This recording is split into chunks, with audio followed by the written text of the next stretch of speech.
The first thing to do here is to gain access to the other side of that drain hole, which is at the bottom corner of the drip tray on the machine, and then that's going to be the point at which I connect the drain pipe to, which is going to come out down the side of the machine down here. So excuse the mess. So I'm going to cut an oval shaped hole there and make a 3D printed grommet to go around it. But before I can do that, or before I can connect the pipe to it, I need to get behind this panel here, which as you can see has these drawer runners on it, and they are there because I have some drawers in the cabinet of the machine which I fabricated and showed on a previous video. So what I'm going to have to do is drill out these rivets. So we've got pop rivets along here and at the back, and then this panel will come out, and then I'll show you how I'll get access onto the drain pipe. Myford tell me that it's a 3/8 BSP thread in there, so we'll find a hose tail that will attach to it, screw that in, and then I can put this panel back in. Whether I'll be able to show footage of drilling these out, I'm not sure. Access is a bit tight. I might just show you after I've done all of that.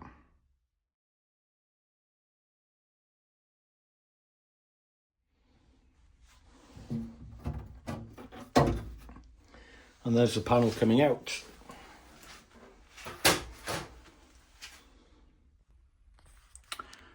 So down here we can see some swarf that's dropped through that drain hole over time. But if I just point it upwards, that there is what we're going to connect onto. If I give you a close-up, it's like a funnel shape, but we're going to use the internal threads, which are 3/8 BSP.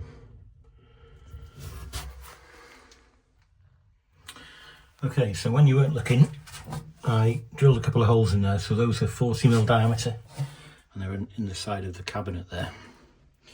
I've just marked out with two little lines where I'm going to cut with a cutting disc on the angle grinder, and then I'll clean up, I'll deburr it with the die grinder, and then that's where I'm going to put the little oval shaped 3D printed grommet. So we've got the oval cut out in there now, and I'm going to clean this mess up here. It's deburred, and over here, cooking in the 3D printer, is the grommet in there. See what that looks like on the CAD screen in a minute. You'll see it in the flesh. There's the grommet. So it's like a top hat shaped thing. So let's give that a test fit. Right, here's a view down the side of the machine. So let's give that a go. So it's quite a loose fit, but that's fine. I'm going to super glue that on now, and then that'll give protection to the hose pipe. And I've made it an oval so that the pipe isn't coming out at 90 degrees and potentially kinking. Right, let's stick that. So there is there installed, and there's a nice safe edge all around there, so that shouldn't be any issue now for the hose.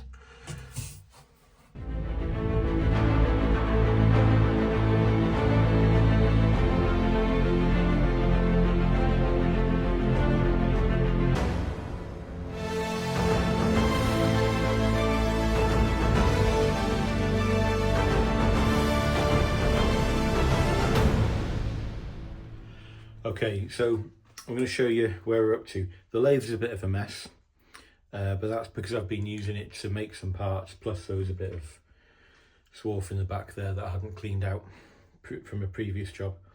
But this is where we're up to. So this is the pipe that I've made.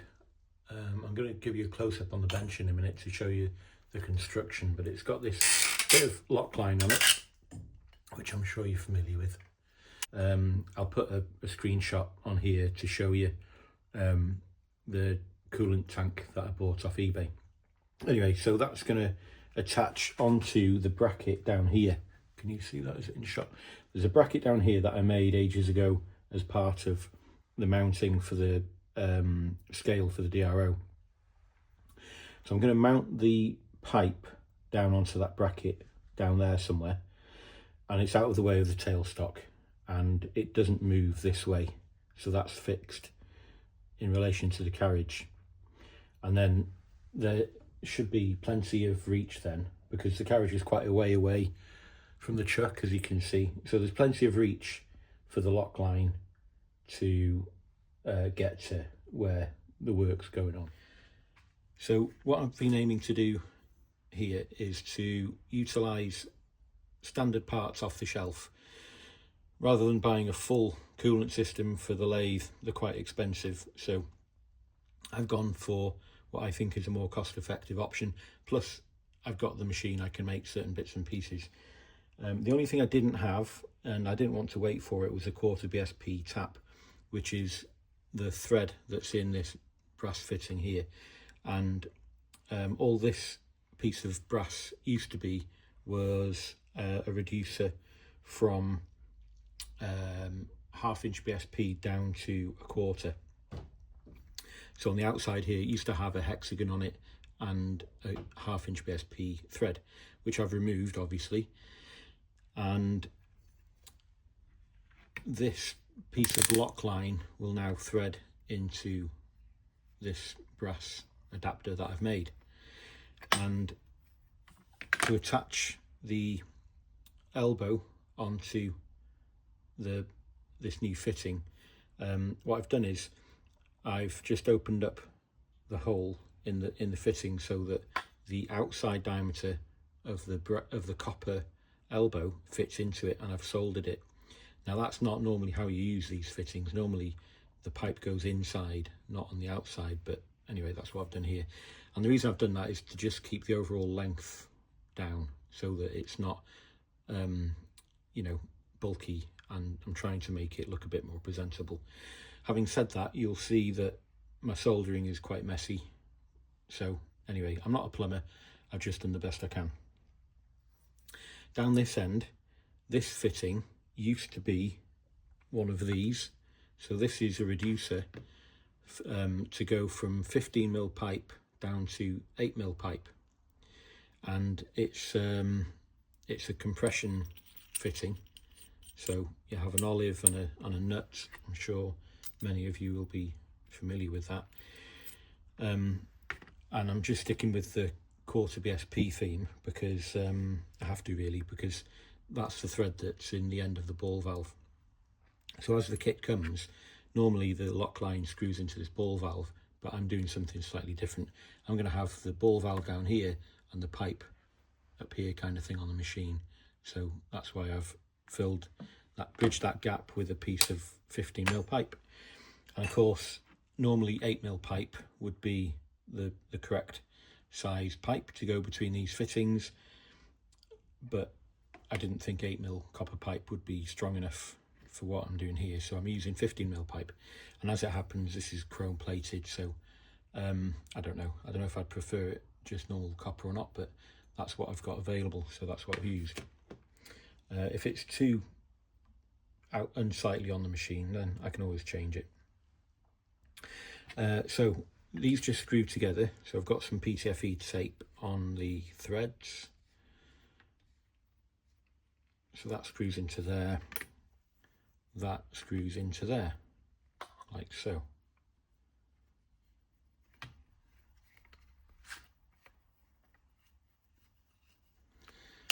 And it will go onto the machine, something like that. Okay, and then I mentioned about the drain.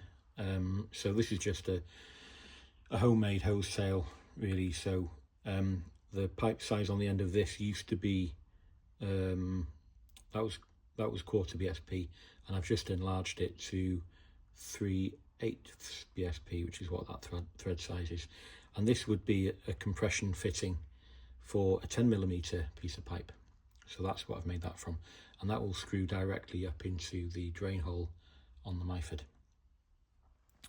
So with those two things made, then as I mentioned, I'm going to make a bracket to attach that onto the machine. That just screws straight in, hose tail, piece of hose with a Jubilee clip. That bit is done. And then I'll just need to find a place to locate the on-off switch for the pump, and I'm going to situate that on the side of the splash guard, which I'm going to show you next. So here is the coolant tank.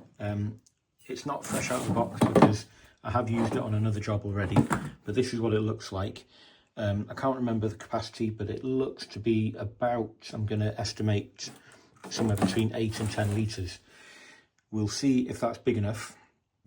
It's got a nice little on-off switch, and that's the bit that I'm going to attach to the machine now in a convenient location. What I don't want to do is switch it on and off accidentally, but the good thing about this switch is the buttons are kind of underflush to the front of it, so even if I did bump it with my side or whatever, or my hip, it's unlikely I'm going to switch it on or off.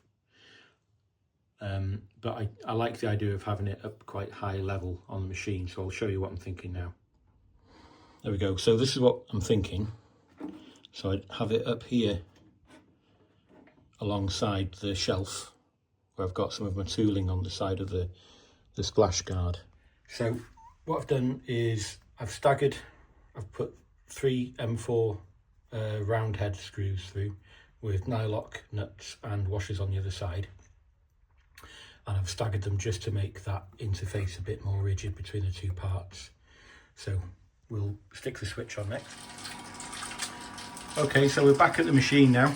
You'll see that the coolant system is pretty much done. The pipe work is attached to the side of the bracketry here, as you can see. I've drilled and tapped a couple of holes in through this aluminium bracket, and I've just got the nozzle. Obviously it's running. I've got the nozzle just pointing at the guard at the back there, just recirculating it. So I've mixed the coolant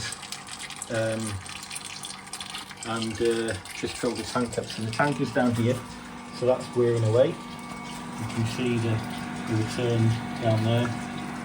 I'll show you inside the cabinet. So there's the little hose tail attached there to the drain. There is a little bit of a kink in this pipe, which I'm not too happy about.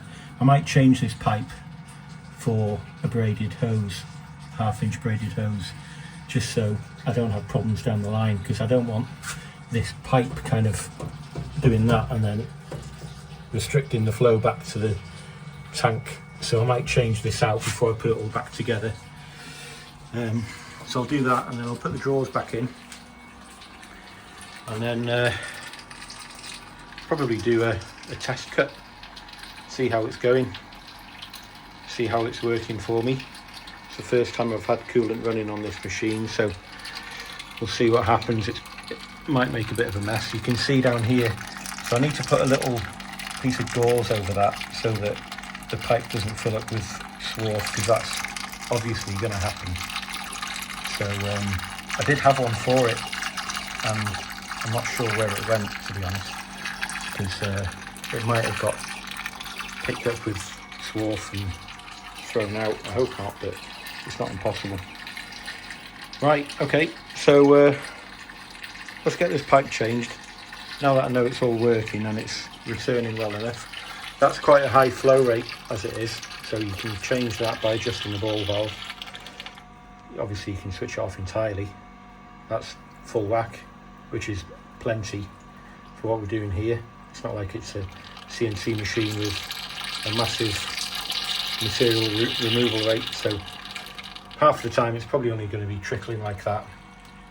I'm going to play around with the concentration on the coolant. It's currently 10:1, I think I've mixed it out, 10:1.